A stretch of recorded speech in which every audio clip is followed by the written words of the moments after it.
Nous sommes toujours en train d'examiner les prophéties que Jacob a données sur ses 12 fils, qui sont devenus les 12 tribus d'Israël.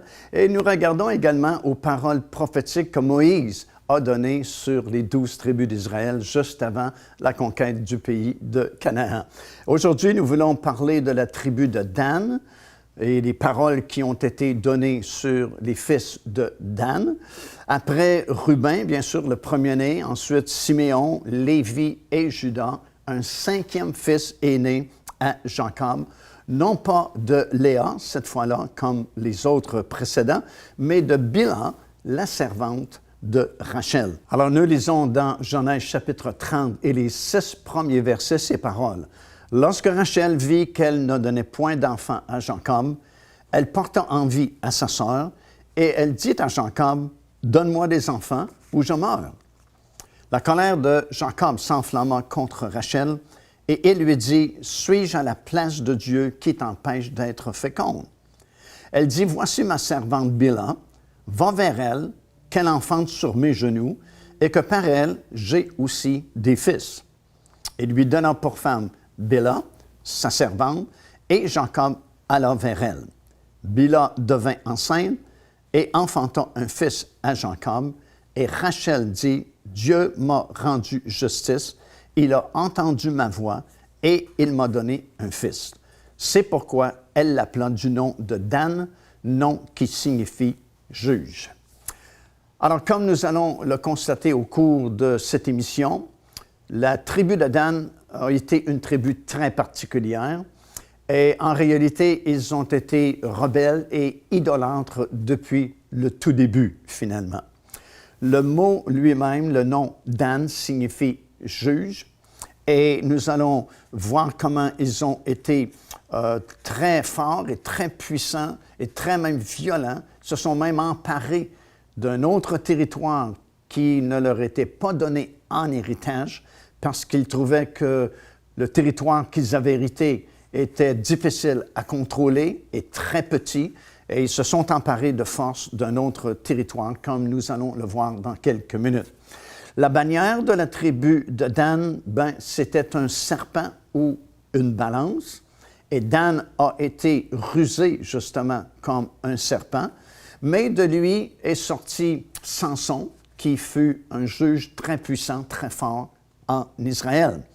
Ce dernier avait fait le vœu de Nazaria et il a accompli plusieurs exploits en faveur d'Israël à cause justement de l'onction qui était sur lui.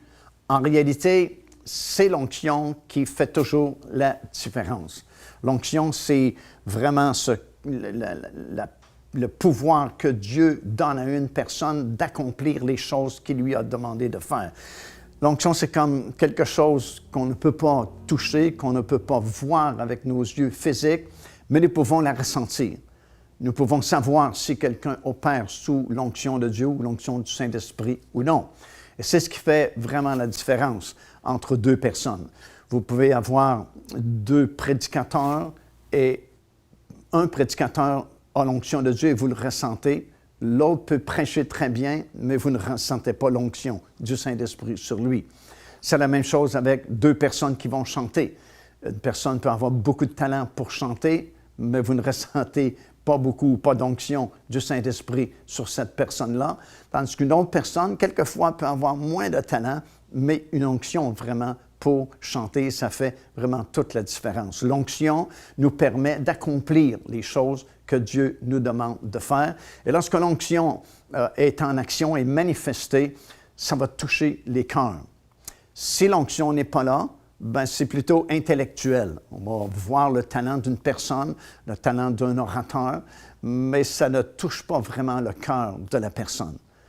Lorsque l'onction est manifestée, lorsque l'onction est présente, bien, ça touche le cœur de la personne et ça provoque un changement dans sa vie. Alors, c'est ce qui fait la différence et c'est pourquoi vous lisez, par exemple, les exploits de Samson, qui fut juge en Israël de la tribu de Dan. Et ce sont des choses qu'il est impossible à un être humain d'accomplir par lui-même. C'est des choses vraiment trop fortes pour un être humain. Mais lorsque l'onction de Dieu est sur une personne, il peut accomplir des choses invraisemblables. Il peut accomplir des choses vraiment impossibles à l'être humain parce que c'est fait par la puissance du Saint-Esprit.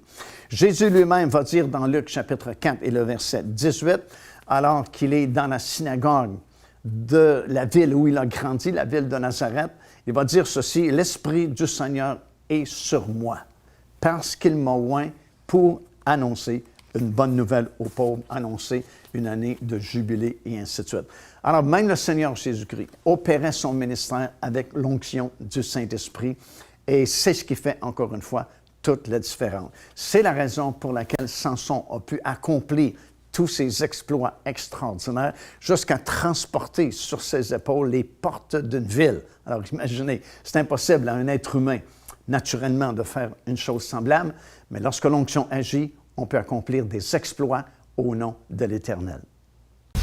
Devenez partenaire avec ce ministère par votre soutien financier et aidez-nous à planter le flambeau de l'Évangile à travers le monde entier. Vous recevrez un enseignement audio à tous les mois de la part de l'évangéliste Mario Massicotte, ainsi que notre bulletin de nouvelles prophétiques incluant des enseignements bibliques, des nouvelles du ministère et des commentaires sur les actualités prophétiques. Débutez dès aujourd'hui en visitant notre site web www.paindevie.org ou par courriel à info@paindevie.org. La pierre de la tribu de Dan, c'était le saphir, qui était la deuxième pierre de la deuxième rangée sur le pectoral du souverain sacrificateur. Et lors des marches dans le désert, lorsqu'Israël a quitté l'Égypte pour se rendre dans le pays de Canaan, ils étaient autour du tabernacle, du côté nord du tabernacle, avec la tribu de Nephtali, son frère par Bila aussi, et la tribu de Asser. Ils étaient placés en arrière du tabernacle. Et Dan était sur le mont Ébal pour prononcer les malédictions lorsqu'ils ont pénétré à l'intérieur du pays de Canaan. Nous lisons ça dans le livre de Deutéronome, chapitre 27 et au verset 13.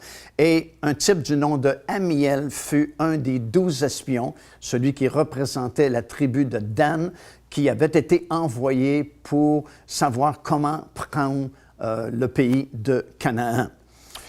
Et les gens de la tribu de Dan ont hérité de ce territoire-là, tel que nous le lisons dans le livre de Josué, dans le chapitre 19, et nous retrouvons dans ces versets-là, à compter du verset 40, la description du territoire qui leur était réservé. La 7e part, est-il écrit, échut par le sort à la tribu des fils de Dan, selon leur famille. Et ils vont énumérer le territoire dans lequel la tribu de Dan va vivre. Et au verset 47, il est écrit ceci, « Le territoire des fils de Dan s'étendait hors de chez eux. Les fils de Dan montèrent et combattirent contre l'Échem et s'en emparèrent et la frappèrent du tranchant de l'épée. Ils en prirent possession, s'y établirent et l'appelèrent Dan du nom de Dan, leur père. Tel fut l'héritage de la tribu des fils de Dan, selon leur famille, ces villes-là et leurs villages. » Alors, Dan avait reçu tout d'abord en héritage un territoire qui était quand même petit, qui était situé sur le bord de la mer Méditerranée, à la hauteur surtout de ce qu'on appelle aujourd'hui Tel Aviv, la grande métropole d'Israël, cette grande ville qui a poussé très rapidement. Mais bien sûr, à l'époque, la ville de Tel Aviv n'existait pas. C'était plutôt Joppé qui était la ville principale de cette région-là, où il y avait beaucoup de commerce parce que c'était un port de mer important. Et ce territoire-là, il était difficile à contrôler parce que la tribu de Dan était entourée des Philistins, parce que tout le peuple des Philistins habitait le long de la côte de cette mer Méditerranée et c'était évidemment des ennemis d'Israël et c'était très difficile pour la tribu de Dan de contrôler ce territoire-là, ce petit territoire-là qu'ils avaient reçu en héritage. Et c'est pourquoi, comme nous allons le voir un peu plus tard, ils ont décidé de prendre possession d'un autre territoire qui ne leur appartenait pas, et ils l'ont fait de façon très violente. Mais dans ce territoire-là, situé sur le bord de la mer de Méditerranée, c'est dans ce territoire-là que Josué, lors de cette grande bataille, a fait que le soleil s'arrêta pour qu'il y ait encore plus de temps pour combattre. C'est aussi dans cette région-là que nous retrouvons ce qu'on appelle, et qu'on a déjà parlé dans des émissions précédentes, l'épaule des Philistins. Parce que tout le long de la mer Méditerranée, c'était le territoire occupé à l'époque par les Philistins, ennemis jurés d'Israël. Et si vous regardez sur une carte géographique, vous avez à la hauteur à peu près de Haïfa, comme un petit bout de terre qui s'avance dans la mer Méditerranée, qu'on appelait à l'époque l'épaule des Philistins. Et c'est intéressant de noter la prophétie que nous trouvons dans le livre d'Ésaïe, dans le 11e chapitre et au verset 14, au sujet du retour du peuple juif un jour en Israël. Parce que, bon, bien sûr, il y a eu différentes déportations du peuple juif au cours de son histoire, mais en l'an 70, lorsque l'armée de Rome a envahi Jérusalem, bien, il y a eu une grande diaspora, la grande dispersion du peuple juif, qui s'est établie à peu près dans toutes les nations du monde. Mais les prophètes de l'Ancien Testament avaient prophétisé qu'un jour, dans les derniers jours, Israël, ou le peuple juif, qui avait été dispersé un peu partout sur la planète, reviendrait s'établir dans son pays et qu'à nouveau, le pays s'appellerait Israël. Et le prophète Ésaïe, dans ce passage-là, disait qu'ils voleront même au-dessus de l'épaule des Philistins pour revenir s'établir en Israël. D'ailleurs, à l'époque, on ne pouvait pas comprendre de façon littérale ce mot-là. Ils voleront, parce que les avions n'avaient pas encore été inventés. Mais Newton avait dit qu'il croyait littéralement à la Bible et qu'un jour, il ne savait pas comment, mais littéralement, ils étaient pour voler et revenir et passeraient au-dessus de l'épaule des Philistins. Bien, ça, c'est le corridor que tous les avions empruntent lorsqu'ils arrivent en Israël, parce que l'aéroport Ben Gurion a été construit juste en ligne avec cette ville-là de Haïfa, qu'on appelait autrefois l'épaule des Philistins. Alors, c'est l'accomplissement d'une très grande prophétie qui ne pouvait pas être comprise dans les années passées, mais qui maintenant peut être facilement on peut la comprendre facilement parce que, bon, on sait que des avions existent et que l'aéroport a été placé juste en ligne avec l'épaule des Philistins. Encore une fois, nous voyons l'exactitude des Écritures. Joignez-vous à nous afin de célébrer le Seigneur et entendre le message de la parole de Dieu par l'évangéliste Mario Massicotte. Venez recevoir ce que Dieu a préparé pour vous. Visitez notre site web www.paindevie.org afin de connaître notre itinéraire. Nous serions très heureux de vous rencontrer et de vivre des moments forts avec le Seigneur.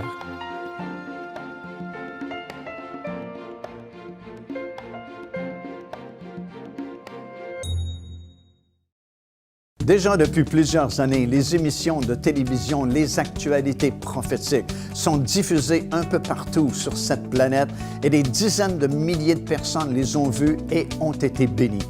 Aujourd'hui, nous avons besoin de votre aide pour continuer la diffusion de ces émissions un peu partout sur la planète. Et à tous ceux qui nous feront parvenir un don d'au moins 50 $, j'aimerais vous donner ce coffret, un nouvel enseignement, 2 DVD dont le titre est « Le cri de minuit ». C'est vraiment un enseignement très spécial, très révélateur, destiné aux gens de notre génération tout particulièrement. Alors faites-nous parvenir votre don, minimum 50 $ à Pain de Vie aujourd'hui même.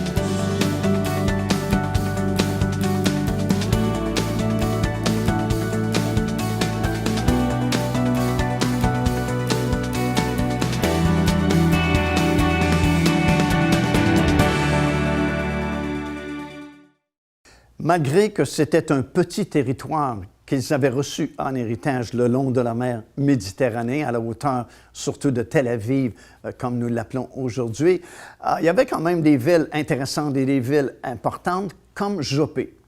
À l'époque, Joppé était un endroit très stratégique, un endroit très important. Évidemment, à cette époque-là, la ville de Tel Aviv n'existait pas, n'était pas construite encore, et c'était Joppé qui était un peu le centre parce que Joppé, c'était un port de mer très important vers lequel on avait dirigé le bois qui venait du Liban pour la construction du temple à Jérusalem. C'est là aussi où Jonas s'était embarqué pour fuir l'appel que Dieu avait placé sur sa vie. Il avait été appelé à aller prêcher à Ninive, qui à l'époque, c'était un des ennemis les plus forts, les plus puissants contre Israël. Et voilà que Dieu appelle son prophète Jonas pour qu'il annonce un message de repentance aux gens de Ninive. Et ça ne faisait pas du tout son affaire. D'ailleurs, c'était la première fois qu'un prophète juif était appelé à prophétiser et prêcher à des non-juifs. Et nous savons l'histoire, il s'est rendu jusqu'à Jopé, s'est embarqué sur un bateau en direction de Tarsis, qui était complètement opposé à Ninive. Et Dieu s'est servi de cette histoire-là pour donner un grand signe à Israël, puisque dans les évangiles, surtout celui de Matthieu, nous lisons, parce que les pharisiens demandaient des signes pour prouver que Jésus était vraiment le Messie, et le Seigneur Jésus va répondre qu'il va donner un seul signe à Israël, celui de Jonas, qui a été dans le ventre du grand poisson 3 jours et 3 nuits. Et de la même façon, dit-il, le Fils de l'homme sera dans le sein de la terre 3 jours et 3 nuits. Et c'est le seul signe que Dieu voulait donner à Israël, que lui-même serait dans le tombeau 3 jours et 3 nuits. Évidemment, il parlait de sa mort sur la croix de Golgotha, de son ensevelissement dans le tombeau et sa résurrection qui devait se faire 3 jours et 3 nuits plus tard. Alors évidemment, c'est un grand signe et ça prouve hors de tout doute que ce n'est pas possible, comme la tradition chrétienne le veut, que Jésus soit mort le vendredi après-midi, qu'on appelle le vendredi saint, entre guillemets, et qu'il soit ressuscité le dimanche matin, parce que définitivement, il n'y a pas 3 jours et 3 nuits entre vendredi soir et le dimanche matin. Mais nous apprenons par la parole du Seigneur qu'il a été crucifié le mercredi après-midi à 15 heures, et lorsque les femmes sont venues le dimanche matin, très tôt, comme c'est spécifié dans les évangiles, pour embaumer le corps de Jésus, celui-ci était déjà ressuscité. Il est ressuscité dans la nuit de samedi à dimanche. Et nous avons la chronologie dans les évangiles. Tout d'abord, dans l'évangile de Luc, dans le 12e chapitre, ça dit que Jésus est arrivé à Béthanie 6 jours avant la fête de la Pâque. Donc, si vous calculez 6 jours avant la fête de la Pâque, il est arrivé à Béthanie le vendredi, qui était le 9 du mois de Nissan. Ensuite, le lendemain, c'était le sabbat, le samedi, et c'est son entrée à Jérusalem, monté sur le dos d'un âne, et c'est en cette journée-là qu'Israël a rejeté son roi. Le lendemain matin, ça nous dit, lorsqu'il est sorti de Béthanie, qui était le dimanche, il a vu ce figuier, a prononcé une parole et le figuier a été desséché. C'était une figure d'Israël qui venait de rejeter son roi et qui serait desséché pendant à peu près 2000 ans jusqu'à ce que des feuilles poussent à nouveau sur le figuier, comme nous le voyons à l'époque. Israël à nouveau existe. Le lundi, Jésus était à Jérusalem pour prêcher la parole de Dieu. Le mardi également, jusqu'au soir où il a fait son dernier repas avec ses apôtres dans la chambre haute. Et dans la même nuit, tard dans la nuit, tôt le matin, il s'est rendu au jardin de Gethsémani, où les soldats romains l'attendaient parce que Judas l'avait trahi. Et durant la nuit, il fut saisi, a commencé à comparaître devant les autorités à Jérusalem, dont Caïphe, comme j'ai mentionné dans les émissions précédentes, jusqu'au mercredi. Et à 9 heures du matin, il a été placé sur la croix. Et l'après-midi, à 15 heures, il a rendu l'esprit à son Père. Il est mort. Remarquez, 9 heures sur la croix, 15 heures, il meurt, exactement à les mêmes heures que le service de l'autel des parfums dans le temple. Le premier service, c'était à 9 heures, le deuxième à 15 heures. Puis, il fut mis au tombeau le jeudi, le vendredi et le samedi. Et la parole de Dieu nous spécifie que le dimanche matin, c'était très tôt, les femmes se sont rendues au tombeau pour non pas célébrer la résurrection du Seigneur Jésus, parce que personne ne croyait à la résurrection à ce moment-là, mais plutôt pour embaumer le corps de Jésus. Mais celui-ci était déjà ressuscité. Déjà, la pierre avait été roulée et Jésus n'était plus dans le tombeau, il était dans le jardin qui était adjacent au tombeau et il était déjà ressuscité. Alors, il est mort le mercredi après-midi et non pas le vendredi après-midi, et il est ressuscité durant la nuit de samedi à dimanche, si bien que lorsque les femmes sont venues au tombeau très tôt le dimanche matin, il était déjà ressuscité. Ça s'est produit de cette façon-là, selon la chronologie biblique. Les attentats terroristes, les catastrophes naturelles, les changements climatiques, corruption, violence, quel espoir reste-t-il? Le rétablissement de toutes choses. Procurez-vous le tout dernier livre de l'évangéliste Mario Massicotte et découvrez l'espérance d'un monde meilleur sur le point d'émerger. Le rétablissement de toutes choses, un héritage incontournable des connaissances acquises sur 4 décennies de ministère. Disponible au www.paindevie.org. Ici l'évangéliste Mario Massicotte qui vous invite à vous inscrire à notre lettre de nouvelles électronique. Et pour ce faire, il suffit de visiter notre site web au www.paindevie.org et tout en haut à la droite de votre écran, vous allez voir cet onglet sur lequel vous cliquez et vous vous inscrivez tout simplement. Ça vous permettra de recevoir des nouvelles du ministère de Pain de Vie et en même temps recevoir le bon enseignement de la parole de Dieu. Faites-le donc aujourd'hui même. La petite ville de Joppé était reconnue aussi parce qu'il y avait eu un miracle extraordinaire qui s'était produit à l'époque des Actes des Apôtres, alors que Pierre prêchait dans la vallée du Charon, tout près de Joppé, et qu'il y avait dans la ville de Joppé cette demoiselle qui s'appelait Tabitha, qui rendait plusieurs services aux enfants de Dieu et qui était décédée subitement. Et alors que Pierre faisait comme une tournée d'évangélisation dans les différentes villes et villages dans la vallée du Charon, il y a eu un miracle exceptionnel aussi parce qu'il a vu cet homme qui était paralytique depuis plusieurs années, qui s'appelait Énée. Et Pierre a regardé cet homme et il a dit « Énée, tiens-toi debout parce que le Seigneur Jésus te guérit ». Et cet homme a été guéri instantanément.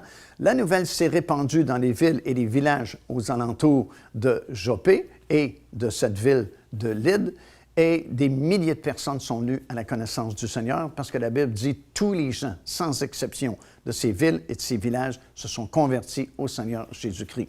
Alors, lorsque Tabitha est morte à ce moment-là à Joppé, sachant que Pierre était dans la région parce que la nouvelle de ce miracle a été répandue, ils ont demandé à Pierre de venir jusqu'à Joppé afin de pouvoir ramener à la vie Tabitha.